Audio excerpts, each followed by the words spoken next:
You know that feeling when you realize your biggest life enemy is a piece of paper signed by a guy whose favorite tie is probably plaid?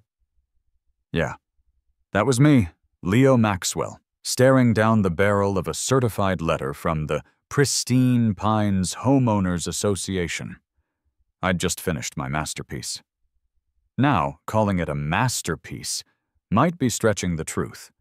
It was a shed, 10x12, built from raw, unfinished cedar planks. It was structurally sound, rainproof, and smelled fantastic. It was a simple, sturdy sanctuary, constructed with my own 2 hands and only 3 trips to the emergency room, 2 for splinters, 1 for dropping a hammer directly onto my toe. I was proud of its rustic honesty. It wasn't pretending to be anything it wasn't. I poured myself a lukewarm beer, the kind you buy in bulk because it's cheap, and admired my handiwork. The sun hit the cedar just right. It looked like a tiny, aggressive log cabin. It was exactly what I wanted. Then the certified letter arrived. Why do only death certificates and HOA violations require a signature? It's like the universe wants to make sure you can't deny receiving the soul-crushing news. I signed the little green card, gave the mail carrier a weary, commiserating look, and retreated to my kitchen counter. The subject line? Aesthetic non-compliance. Immediate rectification required. Structure 12x10. I read the first paragraph. I read it again. I actually chuckled.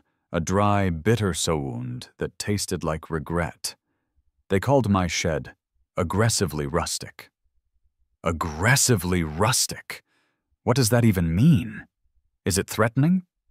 Does it make aggressive eye contact with the neighboring plastic storage unit? The letter went on to specify, in excruciating, single-spaced detail, that the cedar's unacceptable natural variation introduced visual chaos to the harmonious streetscape of pristine pines. Apparently, in the dictatorship of pristine pines, a shed must match the soul-crushing beige of every other structure, or face a fine that could buy a used car. The demand was simple. The shed must be painted a pre-approved earth tone, muted sand, dusty clay, or, God forbid, dejected oatmeal, or demolished within 30 days. This isn't just a fine, I muttered to the ceiling fan. This is a personal insult to my aggressively rustic spirit. I realized this was Mrs. Henderson's work. Of course it was. Mrs. Beatrice Henderson, the HOA president. She's the kind of woman who treats suburban zoning laws like the Geneva Convention. She lives 3 houses down, and her yard is so manicured I'm convinced the grass blades report directly to her. I swear the woman has a dedicated shade and glare committee. I decided to confront the source, or at least watch her confront her petunias.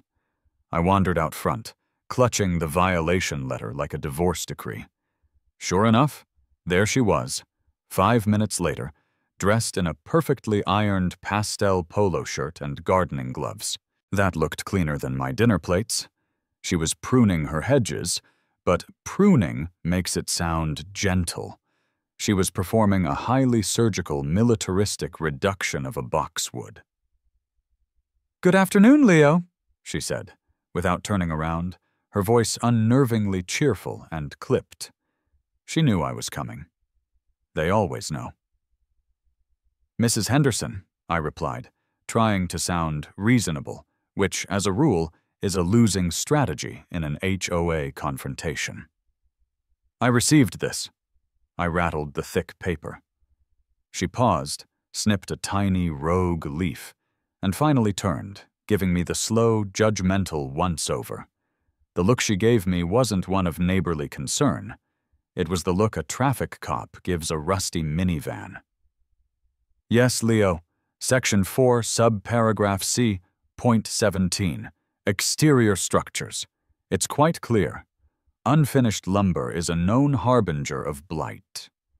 Blight? It's 2-week-old cedar. It's practically still sapling. It looks nice.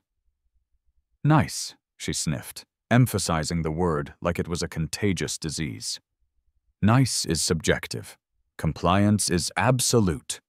Your shed, she gestured with her stainless steel shears, is structurally sound, I will give you that. But aesthetically, it is a disruption. It stands out. It stands out because it's wood. Everything else is vinyl and stucco. Precisely. It creates a jarring contrast with the established palette of the community. We are pristine pines, Leo, not a lumberyard art installation. A lumberyard art installation, I repeated, starting to enjoy the absurd terminology. That's a great name for my next project. I assure you, it is not a compliment. You have 30 days. I suggest you consult the approved Sherwin-Williams codes listed on the back of that document.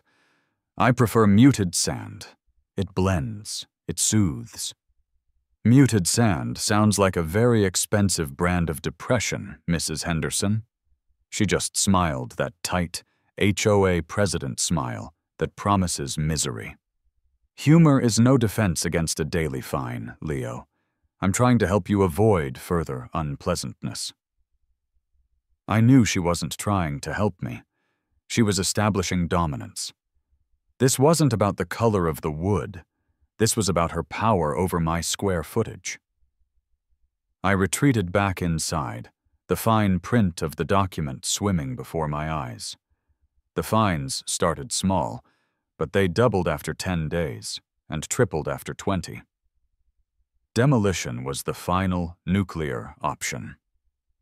I really liked my shed. I couldn't afford to fight a lawyer. I couldn't afford a used car, let alone the fines that could buy one. So I had to comply. But I wasn't going to make it easy. I wasn't just going to paint the shed. I was going to find the single most miserable, boring, soul-crushing paint color on the approved list and apply it with the minimum possible effort, just to be technically compliant. Muted sand. Here I come. I threw the HOA letter onto the counter, feeling the familiar, slow burn of justified rage mixed with the mild annoyance of having to spend my Saturday doing manual labor for a petty queen. The thought of submitting to their beige tyranny was already making me feel aggressively rustic again. This was only the beginning. The war was officially on. The next day, the mild annoyance had curdled into full-blown indignation. I realized that if I painted it myself, I'd have to look at muted sand every day, knowing that I put it there. That felt like self-betrayal. So, I decided to offload the misery. I would hire someone else to paint the ugly shed an ugly color, thereby outsourcing my compliance and maintaining my moral high ground. This, I quickly discovered, was a whole new level of hell. I went online, looking for quotes. I used vague search terms like, man who paints things that shouldn't be painted. That gave me a mix of house painters and avant-garde graffiti artists. I settled on 2 legitimate-looking companies. The first guy to show up was Chet from Chet's Creative Coatings. Chet was mid-20s, wore sunglasses indoors, and had a smile that screamed, I just finished a weekend seminar on motivational synergy. He didn't just look at the shed, he assessed it. What an opportunity, man, Chet said, circling the cedar structure like a hawk eyeing a particularly juicy worm. This thing has bones, but it's vibrating at the wrong frequency, you know? I knew this conversation was going to be painful.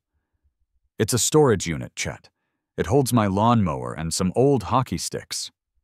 It could be a garden retreat. It could be a she-shed for your significant other. I'm Leo, and I like my hockey sticks right where they are. Okay.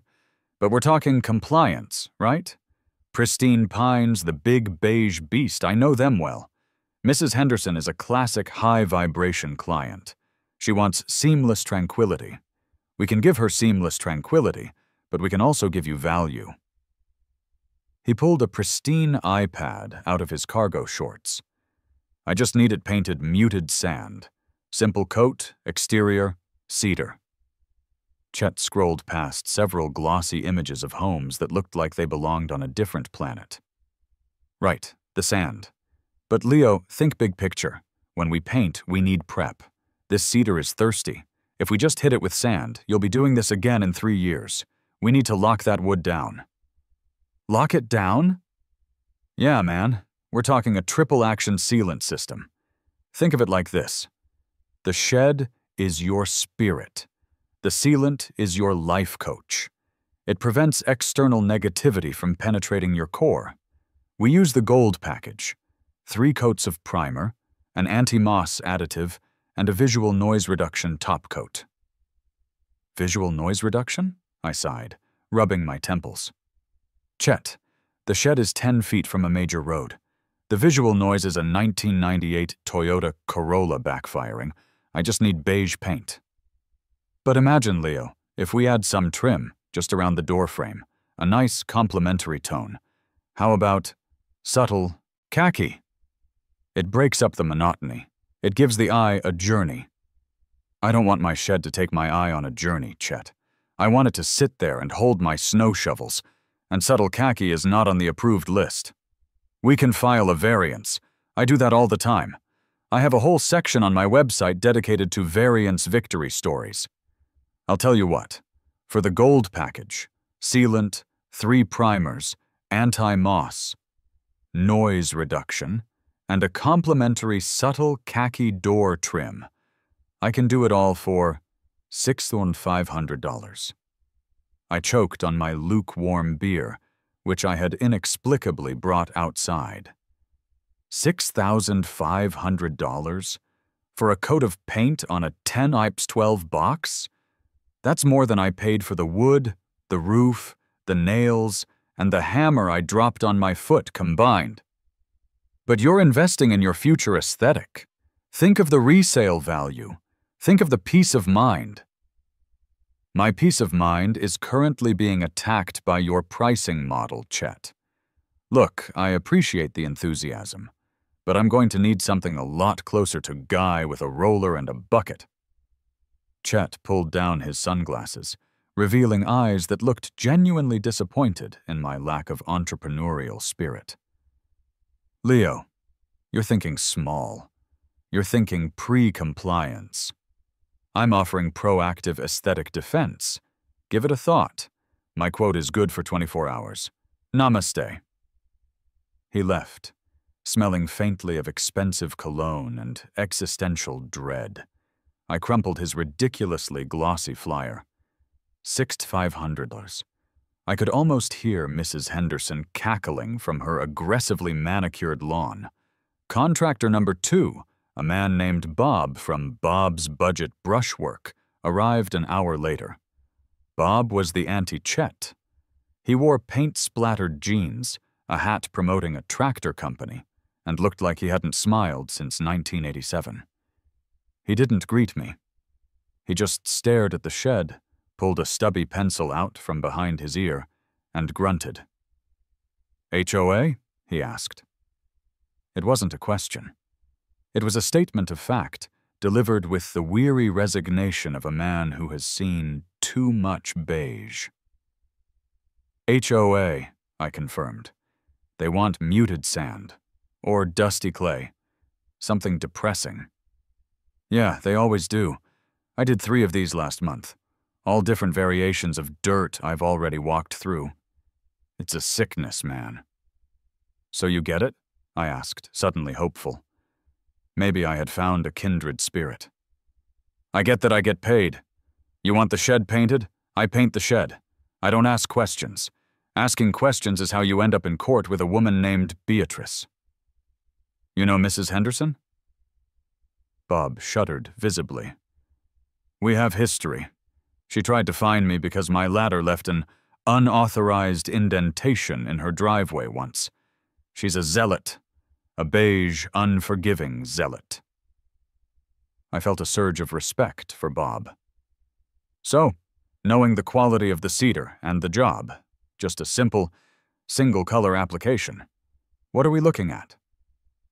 Bob walked around the shed twice, measured the door and this window opening with his eye, and chewed on the end of his pencil. He looked like he was calculating the trajectory of a minor celestial body. "All right," he finally said, turning to me. "Prep primer, 2 coats of whatever sad color you pick, plus the HOA tax. That's what I call the extra fee for having to deal with the inevitable complaint. That's going to run you $4,800. My jaw dropped. $4,800? Bob, this is not the Sistine Chapel. It's 10 feet by 12 feet. I see your company name says Budget Brushwork. Budget, yeah, but not stupid. Look, pal, I could do this cheap, say, for $1,200. But then you run into problems. The HOA rejects the first coat because the texture is too aggressive. They reject the second because it's insufficiently uniform, or some other nonsense they read in a pamphlet. Then I'm back here, burning diesel, and I have to deal with Beatrice. The $4,800 is the Beatrice Buffer Fund. It covers the second and third necessary applications, and the mental trauma of having to explain to the woman that muted sand is, in fact, muted sand. So the cost is entirely due to the anticipated bureaucratic resistance? Exactly. You're not paying me to paint. You're paying me to fight the war, and I prefer to fight with full ammo and hazard pay. The system always wins, pal. You just gotta pay the gate toll. He handed me a greasy quote written on a napkin. It simply read, 4,800. No joy in this. I stood on my driveway long after Bob had driven off, the 2 insane quotes in my hand. $16,500 for a shed that wanted to be a spa retreat. $4,800 for a contractor who clearly needed therapy. I was being held hostage by my own community. They were forcing me to spend thousands of dollars to destroy the character of something I loved, or face endless fines.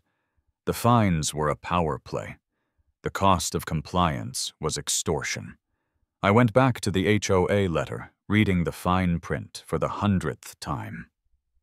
The structure must be painted a pre-approved earth tone, ensuring the color provides visual harmony with the surrounding natural elements and residences. Failure to apply the required paint within 30 days will result in escalating daily fines. The key word was painted. It didn't specify how it had to be painted. It didn't specify that the paint had to be a uniform, solid color. It just had to be painted in an earth tone and provide visual harmony. I stared at the shed. It was unfinished cedar. It was aggressively rustic. It was beautiful. If I painted it muted sand, it would be aggressively depressing. Suddenly, an image flashed in my mind. The dense woods behind the pristine Pines development, where the deer sometimes wander onto the golf course. Trees, dirt, leaves, moss. What's the ultimate earth tone? Earth. And what provides better visual harmony with natural elements than the natural elements themselves? I threw both contractor quotes into the recycling bin. Chet wanted me to buy a life coach for my shed. Bob wanted me to pay for his PTSD. Neither option was acceptable. They want compliance? I spoke to the empty, beige street. They want painting? They want visual harmony with the natural elements? A slow, manic smile spread across my face. I realized I was going to beat the system, not by submitting to its petty demands, but by technically adhering to them in the most aggressively artistic, sarcastically compliant way possible. I pulled out my phone and didn't search for paint stores. I searched for hyper-realistic mural painting supplies. The seed of sabotage had been planted, and it was quickly blossoming into a giant, metaphorical, very detailed oak tree. I would paint the shed. Oh, I would paint it. But instead of muted sand, I'd give them an entire muted forest. The decision felt like pouring gasoline on a tiny bureaucratic fire. My heart was pounding, but it was the good kind of pounding, the one that comes from finally deciding to stop being passive and start being spectacularly, legally disruptive. My new mission required secrecy and specialized gear. This wasn't a trip to Home Depot for a gallon of eggshell flat. This was covert ops for the color wheel. I drove 30 miles to a specialized art supply store. I bought professional-grade acrylic paints, tiny brushes, wide brushes, fan brushes, and a dozen colors I hadn't touched since high school art class. Viridian green, burnt umber, raw sienna, titanium white, for the fake dappled sunlight, obviously. I felt like a spy acquiring classified documents. I also bought the biggest, sturdiest ladder I could find. Back home, I started the prep. I had less than 2 weeks left on the HOA clock. I spent a full day cleaning and sealing the existing cedar planks, not with Chet's $6,500 Life Coach sealant, but with a cheap, basic wood protectant. I taped off the window and the door with the precision of a master burglar. The shed was ready. And my mind was ready. The plan was simple, audacious, and technically brilliant. I would paint a photorealistic scene of the woods directly behind my property, effectively camouflaging the shed to look like a seamless continuation of the landscape, thereby providing the ultimate visual harmony with the surrounding natural elements. The painting began on a sunny Tuesday. I started with the base, a mixture of deep forest greens and browns. It looked, initially, like I had accidentally thrown mud at my shed. I quickly established a routine. I'd be up on the ladder by 7 a.m., working until the sun hit the side of the shed too harshly, then break until late afternoon. The work was grueling, detailed, and completely absorbing. My back ached, my arms burned, and I constantly had to stop to wipe the sweat from my eyes.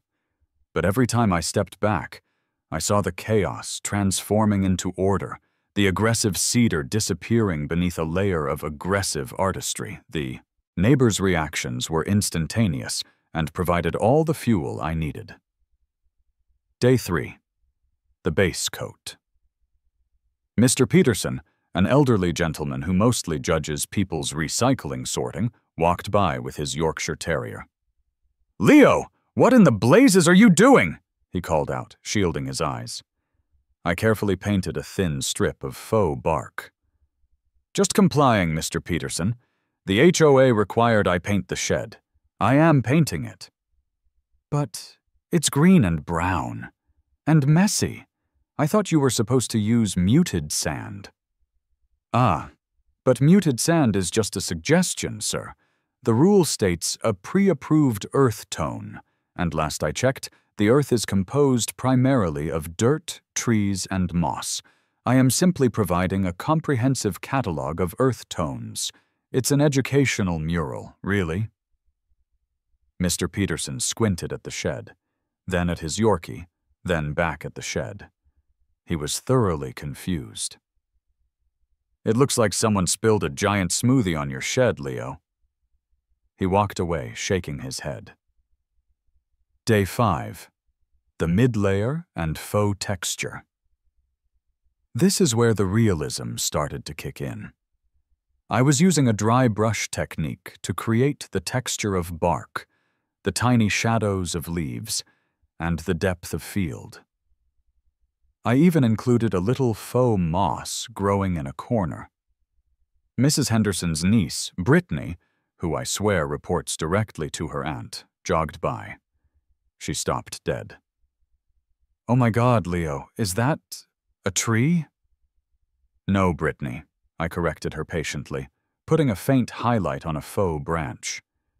That is an accurate two-dimensional representation of a tree applied to a three-dimensional wooden surface. But yes, the subject is arboreal. But why? It's so busy. My aunt said you were supposed to paint it beige. Brittany, if I painted it beige, it would clash horribly with the surrounding natural elements. Now, looking at this, your eye flows seamlessly from the real woods behind my fence to the artistic rendering on my shed. Visual harmony. It's all about visual harmony. She stared at the hyper-realistic knot I had just finished painting. I think you're going to get fined anyway. Probably, I agreed cheerfully. But this way, at least I'll have earned it. The inevitable happened on day 9. I was meticulously painting the shadow of a faux leaf on the ground beneath the shed.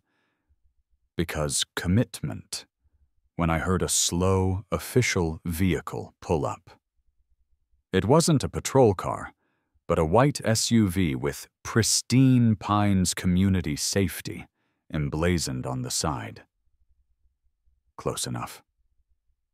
A man got out, uniform pressed, sunglasses hiding his eyes. Officer Miller. He looked less like a hardened cop and more like a guy who drew the short straw for community outreach. He had the tired look of someone who frequently deals with cat-related disputes. He approached cautiously, eyeing the easel, the cans of paint, and the enormous painted forest. "Sir, I'm Officer Miller. I'm responding to a call regarding a public nuisance and potential vandalism of a private structure." "Officer Miller," I said, descending the ladder slowly, wiping my hands on my paint-stained jeans. "I'm Leo Maxwell. I assure you there's no nuisance. And this is my structure. I can't vandalize my own property, can I? That's just intense redecorating." "The complaint alleges you are defacing property, Mr. Maxwell." "Defacing? Officer, look at this.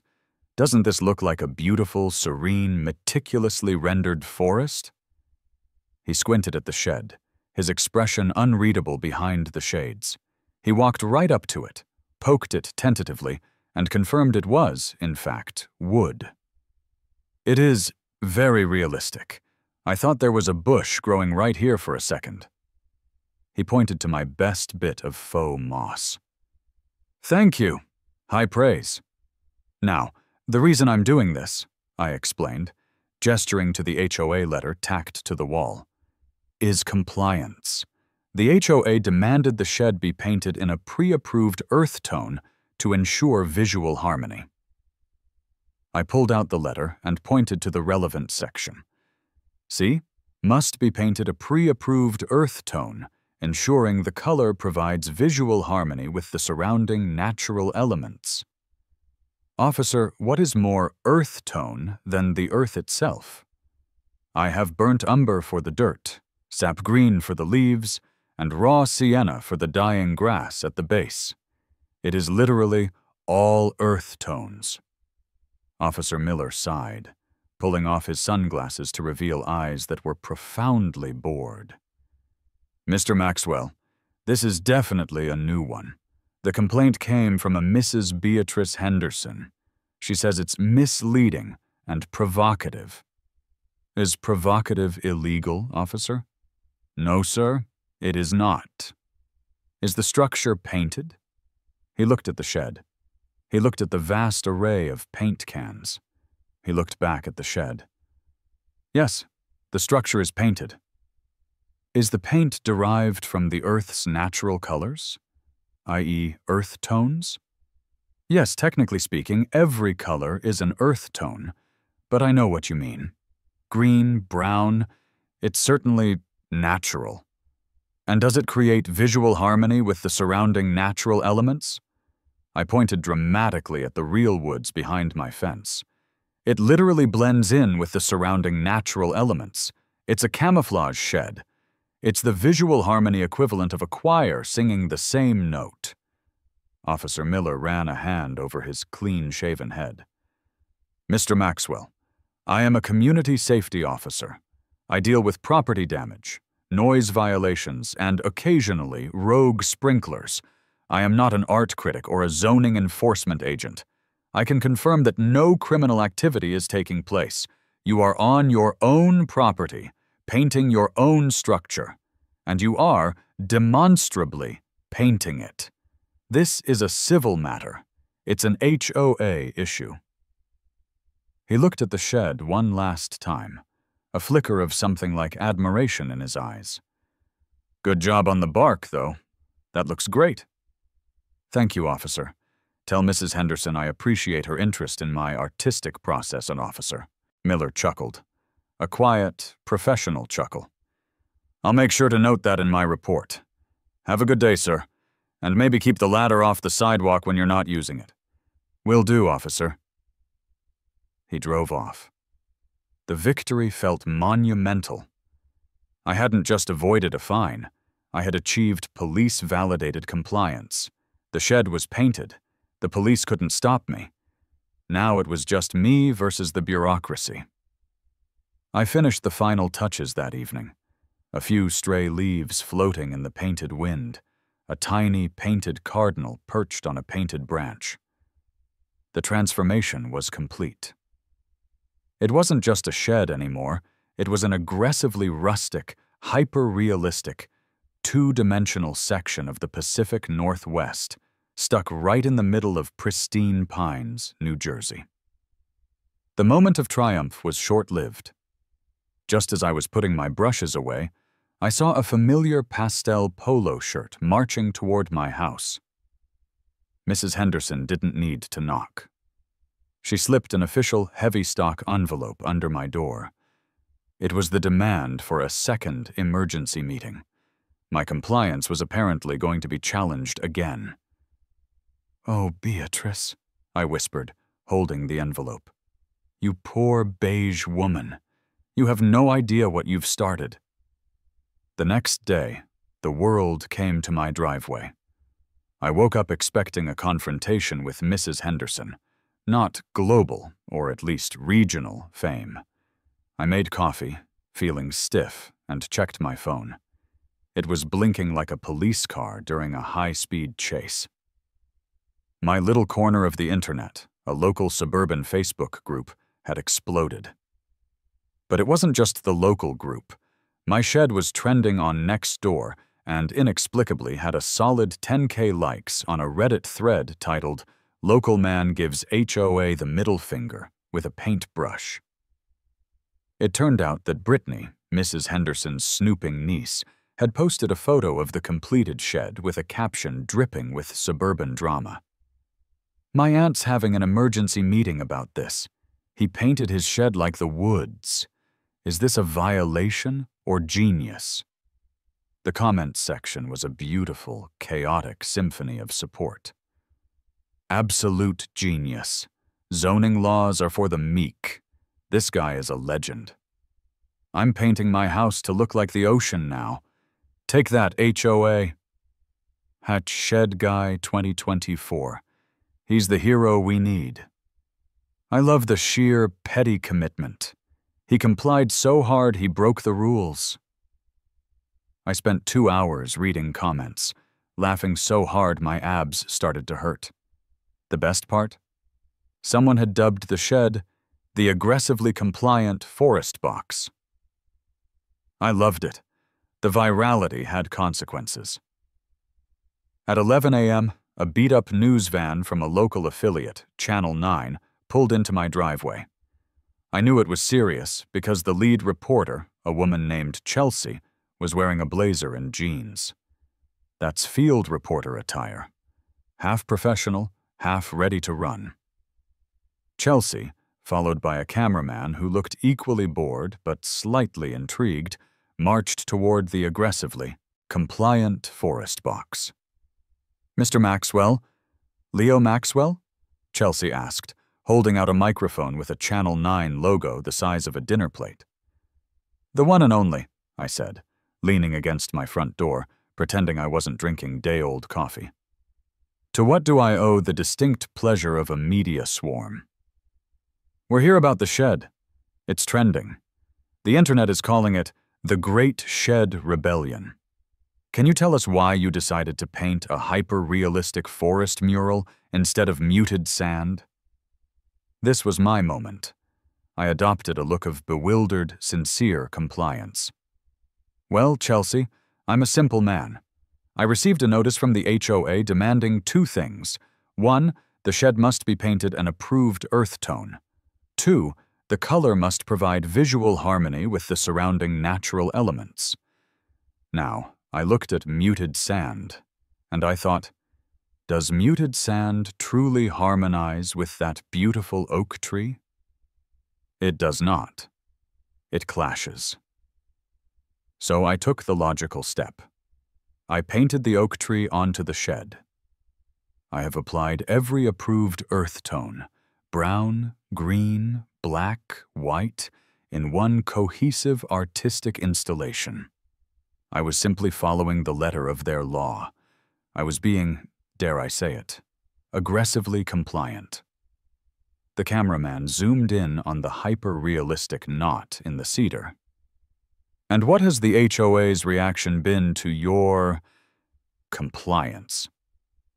They've scheduled an emergency meeting. Apparently, my artistic interpretation of earth tone is proving slightly less harmonious than they'd hoped. I'm guessing it's my dedication to the process. I even included faux moss. Chelsea tried not to smile. She failed. So, you are using the HOA's own language to defend your artistic choice? It's not an artistic choice, Chelsea. It's a zoning defense. I prefer to think of it as using bureaucratic jujitsu. They hit me with a ridiculous rule, and I used their own momentum to flip them into a state of beautiful, painted confusion.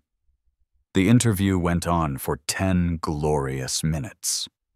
I peppered my answers with phrases like literal visual harmonization and unavoidable aesthetic fact.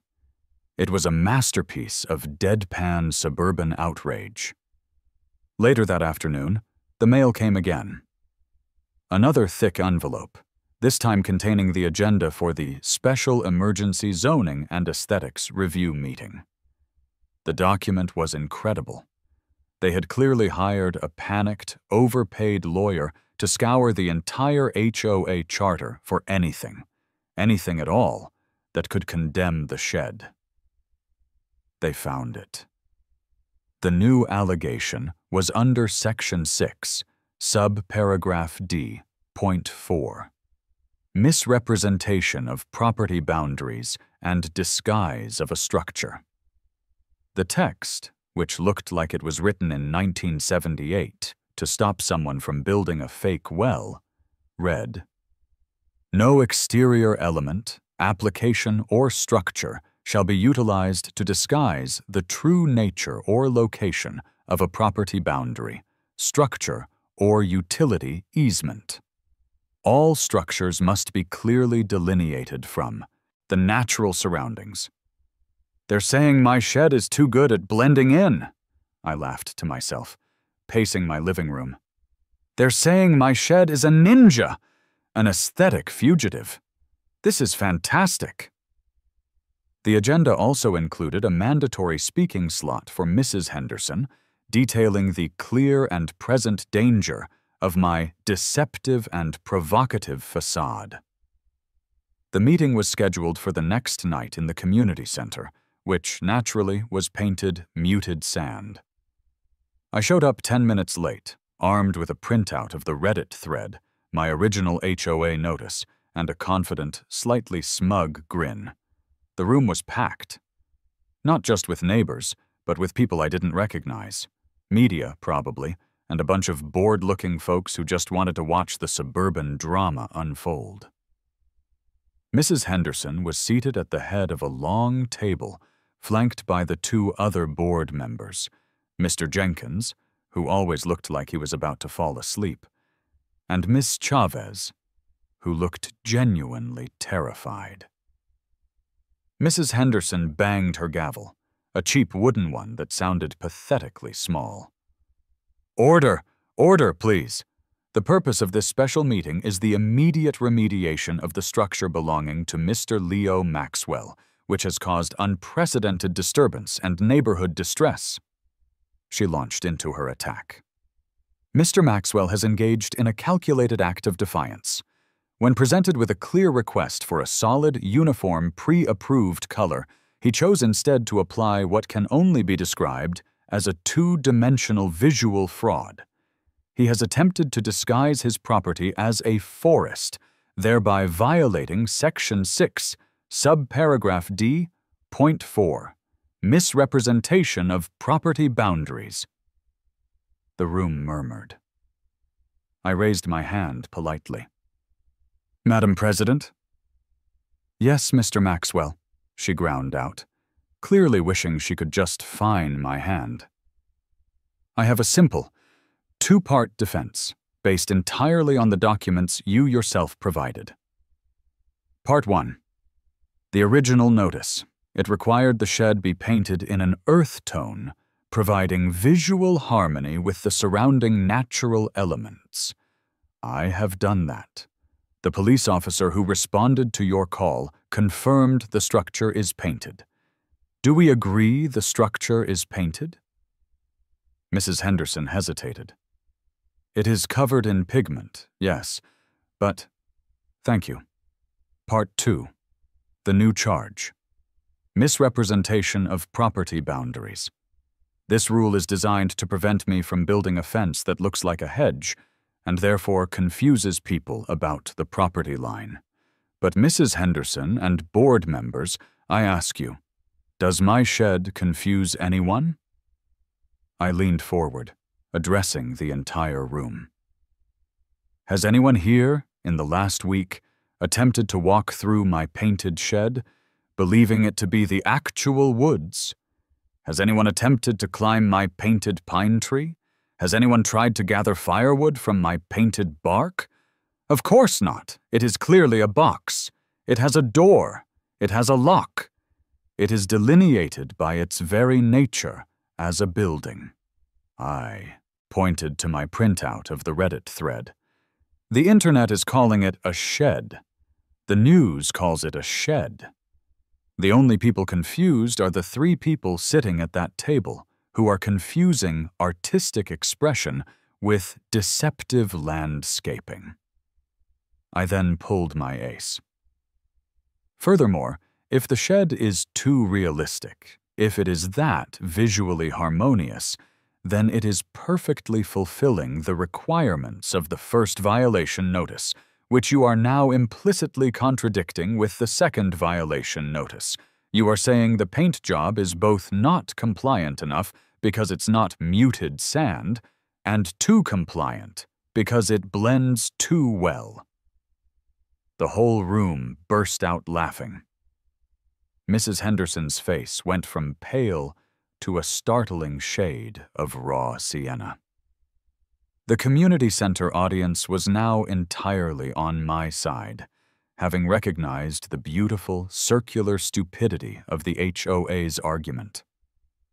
Mrs. Henderson tried desperately to regain control. Order, order, Mr. Maxwell, the spirit of the law. The spirit of the law doesn't pay the daily fines, Madam President, I interrupted, dropping the casual bomb. The letter of the law does, and the letter of the law states that the shed must be painted in an earth tone to provide visual harmony. By your own admission, my mural is so visually harmonious, you've had to invent a rule saying it's too harmonious. Mr. Jenkins, the sleepy board member, finally stirred. He whispered something to Ms. Chavez. Ms. Chavez, looking relieved to no longer be terrified, nodded vigorously. Mrs. Henderson, Mr. Jenkins said, his voice surprisingly firm.